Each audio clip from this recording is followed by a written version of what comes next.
Public forum debate is a 2v2 debate in which both teams present a constructive, rebuttal, summary, and final focus. Both teams will debate about a given resolution, and each team is arbitrarily assigned pro, in favor of the resolution, or con, against the resolution. Since each team is required to prepare both a pro case and a con case, any arguments given during a round do not necessarily reflect the debater's personal opinions. Prior to beginning speeches, there will be a coin flip to determine sides and speaking order. Different tournaments will have different methods of doing so, and in some, sides may already be determined prior to the round, so pay close attention to the tournament instructions to determine how to go about the coin toss. To begin the debate round, one member of each team will give a 4-minute constructive speech, either in favor, pro, or against, con, the resolution. This speech should clearly present the team's arguments, or contentions. Each contention should include a claim, a warrant, and an impact.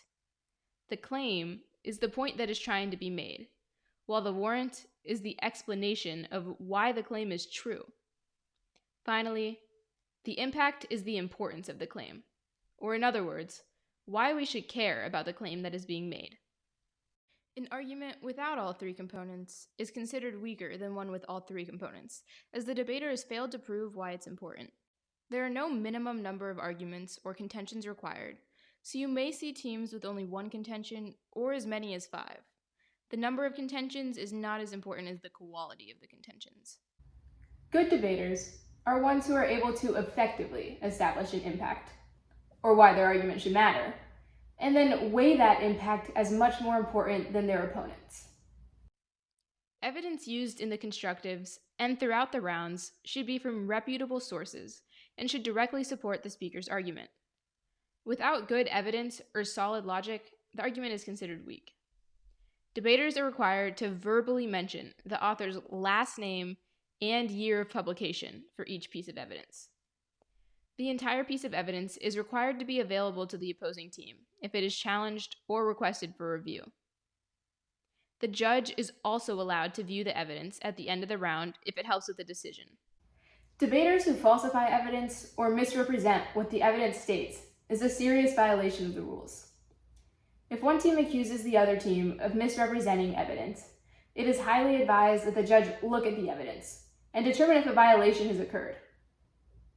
The judge has the ability to adjudicate the violation and decide on the severity of the infraction, and whether the argument should be ignored, the violating team should lose the debate, or even worse, that the violating team should be disqualified from the tournament. If there are any questions, the judge should check with the taproom staff. During the rebuttal speeches, both teams will respond to their opponent's constructive speech and the contentions that were presented. It is important to keep the overall goal in mind. The judge is not in the room to evaluate competing speeches, but to preside over an interactive exchange of ideas. When a competitor fails to address one of their opponent's arguments, this point is given more weight when the argument is extended or brought up again in later speeches. By failing to respond to an argument, the team has tacitly agreed to the point. Thus, flowing, or taking notes during speeches, is important in order to easily see if any claims went unresponded to. Throughout the round, there are 3 crossfire speeches that take place. One follows after the constructives between those 2 debaters. One follows after the rebuttals between the other 2 debaters. And one follows after the summary speeches and includes all 4 debaters. The purpose of crossfire is to give the teams an opportunity to clarify arguments and points with their opponents and point out flaws. In the crossfire speeches, there should be a good balance of questions being asked by each member of the teams, and the questions and answers should be respectful. Even though judges should never verbally interrupt a debate, if the debaters in crossfire exchanges become overly rude or out of control, the judge has the right to intervene to reestablish respectful behavior. This is also something that could impact the speaker points you award to each team. The summary speech is a speech where each team has a chance to respond to rebuttals against their arguments, and to also address any of the other team's responses to their own rebuttals. Typically, a team will extend their contentions and rebuttals with more evidence and further explain why voting for their side is the better choice. Any new contentions that are made in the summary speech that were not mentioned in the rebuttal or constructive speeches should be dropped or ignored. If a team is the first speaking team and is responding to a rebuttal for the first time, a new responding argument is allowed. New evidence for any previously stated argument is also allowed. The final focus is a 2-minute speech that essentially explains why that team won the round.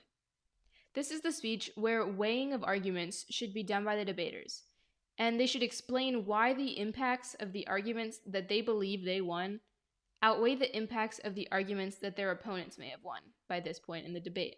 If both teams fail to weigh their impacts and arguments, then the judge will have to do the weighing themselves and decide for themselves which arguments of the ones still considered valid have the most importance in the round. However, if only one side weighs their arguments and explains why their arguments have more value than their opponents, then this should be what is generally accepted, as long as it is not outrageous. One final thing to keep in mind about Final Focus is that anything said in the second Final Focus leaves the first speaking team with no opportunity to respond. No new arguments are allowed in Final Focus, and one thing judges should watch out for is teams bringing up new points in second Final Focus, or claiming things in the speech that are not actually true. This is seen commonly in public forum, and judges should pay special attention to making sure that everything said in the final speech is truthful and an accurate representation of the round. As previously mentioned, arguments having a claim, a warrant, and an impact should be weighed more heavily than arguments lacking one or more of these. When making a decision, the judge should pay close attention to which side is advancing the most significant arguments in the round. As previously mentioned, debaters will typically weigh in their Final Focus speeches, and judges should vote for the team that has the more significant impacts from the still standing and valid arguments. However, if no weighing occurs in either Final Focus speech, the judge will be forced to weigh the round from the flow and vote for the team which they think has the more significant impacts. The judge should find these impacts believable, and they should have been well proven and supported by good evidence. Essentially, the judge is awarding the win to the team who had the best arguments supported by good evidence and believable and well-proven impacts, while also effectively poking holes and pointing out weaknesses in their opponent's arguments. Speaker points are awarded to each speaker in the round on a scale of 20 to 30, but realistically should be between 26 and 30. Scores below 26 should be reserved for unusually below average or quite disrespectful speakers. On the other end, a score of 30 should be reserved for quite exceptionally talented speakers. Remember, when making a decision as to who won the round, the actual arguments made in the round are what matter. Speaking ability should not be a reason for why one particular team won the debate if the other team won the actual argument debate.